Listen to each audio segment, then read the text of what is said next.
are literally mixing it up on this week's edition of Ask the Author. That's because joining us right now is Tim Murphy, who knows his way around the kitchen. How are you doing? I am doing wonderful. Thank you so much for bringing me in today. Yes, no, this is so exciting. We're talking a lot about different kinds of cookbooks.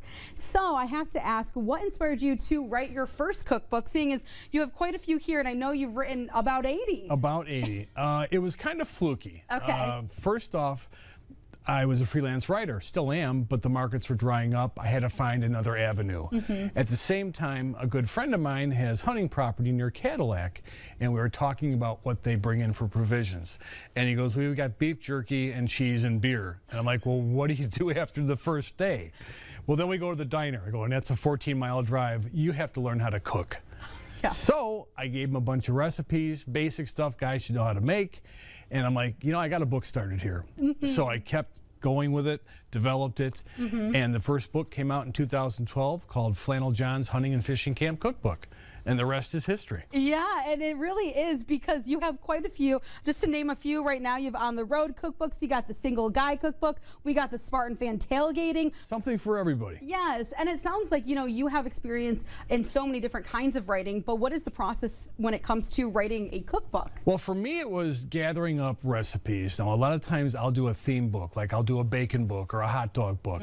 So I start looking around for different recipes. I go through old church cookbooks and kind of re-engineer them and make them a little more current. I've got friends, people that buy the books, send me their recipes. Oh. So it's at the point now where I don't have to develop my own recipes. I'm getting a flood of them all the time, and I put them in the next book. I've got 2 or 3 I'm working on right now. That's insane. What's the process with like actually making them yourself? Yeah, it's more error and trial when it comes down to it. The one I really struggle with and I'm real happy with now, I do a bacon cheddar cornbread muffin. Ooh. But it kept getting greasy and I had to keep doing it. It took about 4 or 5 stabs at it, and now they come out fluffy and perfect and a great balance, and that's just got to keep mixing the ingredients until it comes out good. Well, and that's what I feel like cooking is a science, because they have sometimes, like, the butter has to be just the right temperature, or you have to do things in a certain order. So it's nice that you could do it and then put the instructions out for us. Yeah, and pass it on. And there you go. And what's nice too is that you're able to do it in such a simple way, because I think sometimes cookbooks can be overcomplicated and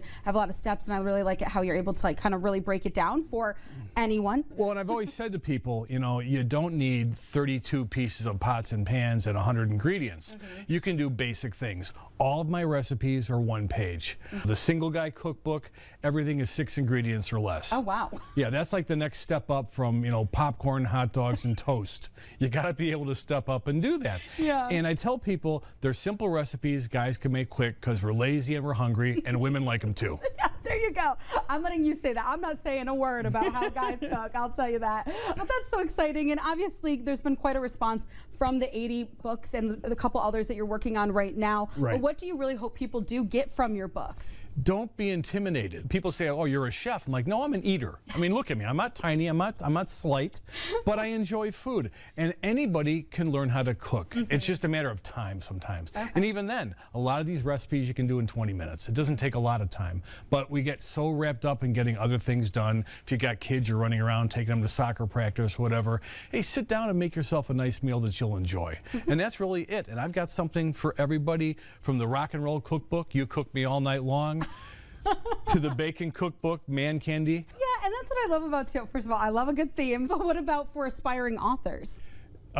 Everyone's got a story in them, and it might be a 20-page story, it might be a 5,000-page story. Write it down. Write every day, whether it's 20 minutes or 30 minutes or 5 minutes. Make some time to write down your ideas. This is what I started doing. Once I got the first format done on the Amazon, well, I just repeated my formula. And it kept working, and I've cranked out books in as little as 3 days. Oh my goodness. Yeah. Well, I'm so excited for you. Keep up the amazing work, and now you can get these books on Amazon and through book wholesalers as well. But thank you so much, and yeah, I know, I think I'm gonna have to start looking on these On the Road cookbooks, or a little bit of everything. Go right ahead. All right, thank you. Thank you.